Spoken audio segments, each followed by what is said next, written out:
Իմաստուն մանուկը, հեղինակ Խնկո Ապեր, Կովկասյան հեքիաթներից։ Արևելքի թագավորը պատճառ էր փնտրում, որ արևմուտքի թագավորի հետ կռվի։ Գիր ուղարկեց ու միջին էսպես գրեց. «Արևմուտքի թագավոր, քո ձին, որ էդտեղ խրխնջաց, իմ ձին էստեղ վախեցավ»։ Արևմուտքի թագավորը չհասկացավ արևելքի թագավորի միտքը, կանչեց իր նազիր վեզիրներին, որ բացատրեն, թե ինչ է ուզում ասի արևելքի թագավորը, բայց ոչ ոք չկարողացավ բացատրել։ Տեսավ, որ չի լինի, դեսպաններ ուղարկեց, գյուղ ու քաղաք, որ մի այնպիսի իմաստուն մարդ գտնեն, որ կարողանա արևելքի թագավորի միտքը իմանա։ Դեսպանները շատ ման եկան, դես ու դեն ընկան, բայց մի մարդ չգտան, որ արևելքի թագավորի միտքն իմանա։ Վերջը մի գյուղի մոտով անցնելիս տեսան, որ մի մանուկ քարի վրա նստած է։ «Այ տղա», հարցրին դեսպանին, «ուր է հայրդ»։ «Հայրս», պատասխանեց մանուկը, «վեճ է ցանում»։ «Ինչպես թե վեճ է ցանում, այդ ի՞նչ է նշանակում, բացատրի», խնդրեցին դեսպանները։ «Այ էս ճամփի վրա», շարունակեց մանուկը, «հայրս բոստան է դրել, անցնող դարձողը մտնում է, գազար է հանում, վարունգ է քաղում, սոխ է պոկում, հայրս էլ նրանց հետ շարունակ վիճում է ու կռվում»։ «Մայրդ ու՞ր է»։ «Մայրս էլ արցունք է փող տալիս»։ «Էդ ի՞նչ է նշանակում»։ «Այ թե ինչ է նշանակում, գյուղում մեկը մեռնելիս մայրս գնում է մեռելատերի հետ լաց է լինում, արցունք փող տալիս»։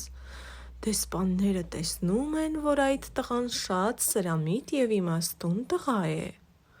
Մտքներումն ասում են՝ կա չկա, էս տղան կբացատրի արևելքի թագավորի առաջարկությունը։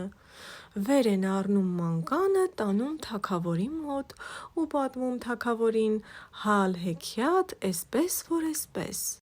«Մանուկ», ասում է թագավորը, «թե որ կարողանաս արևելքի թագավորի միտքը բացատրես, իմ թագավորության կեսը քեզ կտամ։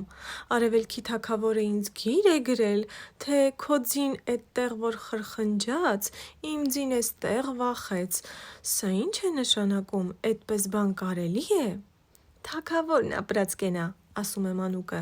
«արևելքի թագավորը պատճառ է փնտրում, որ քեզ հետ կռվի։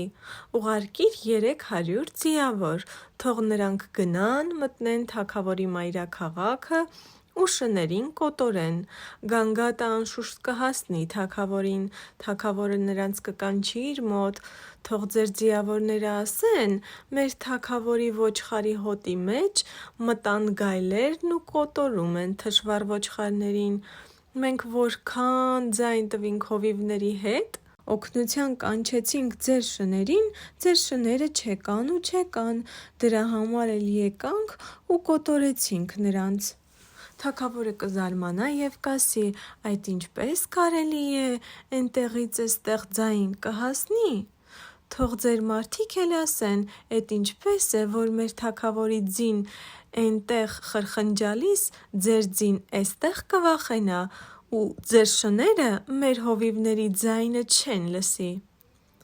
Արևմուտքի թագավորը էդպես էլ արավ։ 300 ձիավոր գնացին արևելքի թագավորի քաղաքը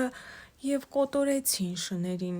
Թագավորը նրանց կանչեց և բացատրություն պահանջեց։ Ձիավորներն ասացին՝ «Թագավորն ապրած կենա, էդ ինչպե՞ս է, որ մեր թագավորի ձիու խրխնջոցը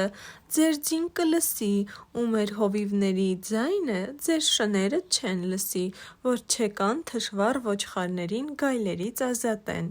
Արևելքի թագավորը էստեղ մատը կծում է ու հասկանում, թե բանն ինչումն է։ Ձիավորներն ազատ վերադառնում են իրենց թագավորի մոտ։ Միառժամանակ անցնելուց հետո արևելքի թագավորը ուղարկում է արևմուտքի թագավորին 2 աղավնի, երկուսն էլ միատեսակ, մեկը իրենն է լինում, մյուսը գյուղական, և պահանջում է, որ իմանան, թե որն է թագավորականը և որը գյուղականը։ թագավորը նազիր վեզիրները չեն կարողանում իմանալ, թե աղավնիներից որն է թագավորինը, որը գյուղական։ Դարձյալ դիմում են մանկան։ Մանուկը այսպես է ջոկում աղավնիները, ասում է. «Մի տան մեջ կրակ արեք, թող ծուխը բարձրանա, որ աղավնին, որ ուշաթափվեց, գետին ընկավ, իմացեք, որ նա է թագավորականը»։ Ինչպես մանուկն է ասում, այնպես էլ անում են։ Արքունական աղավնին ծխին անսովոր է լինում, չի դիմանում, ծխից ուշաթափվում է ու ընկնում գետին։ Գյուղացու տանը մեծացող աղավնուն ծուխը չի ազդում։ Արևելքի թագավորը տեսնում է, որ չի լինում։ Մի երկաթե տախտակ է ուղարկում արևմուտքի թագավորին, որ սա մի վերարկու կարի և ուղարկի իրեն։ Արևմուտքի թագավորը իմաստուն մանկան խորհրդով ուղարկում է իր թշնամուն մի մեծ ժայռի կտոր, որ սա թել պատրաստի այդ ժայռից վերարկուն կարելու համար։ Արևելքի թագավորը նորից մի առաջարկություն է անում արևմուտքի թագավորին, ահա թե ինչ. «Ուղարկիր ինձ մի այնպիսի եզ, որ ոչ սև լինի, ոչ սպիտակ, ոչ կարմիր, ոչ մոխրագույն, վերջապես ոչ մի գույն չունենա»։ Արևմուտքի թագավորը դարձյալ իմաստուն մանկան խորհրդով գրում է արևելքի թագավորին. «Արևելքի թագավոր, եզը պատրաստ է, մի մարդ ուղարկի, որ գա եզը տանի, միայն այնպիսի ժամանակ գա, որ ոչ առավոտ լինի, ոչ կեսօր, ոչ երեկո, ոչ գիշեր և ոչ կեսգիշեր,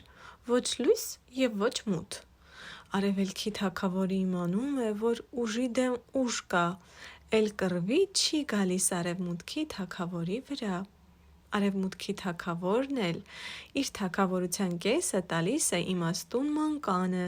նրան անում է իր առաջին խորհրդատուն, հորն ու մորն էլ մոտ է բերել տալիս։ Ահա և այս գեղեցիկ ստեղծագործությունն ավարտվեց։ Եթե հավանեցիք այն, բաժանորդագրվեք իմ ալիքին նոր ու հետաքրքիր տեսանյութեր դիտելու հնարավորություն ունենալու համար։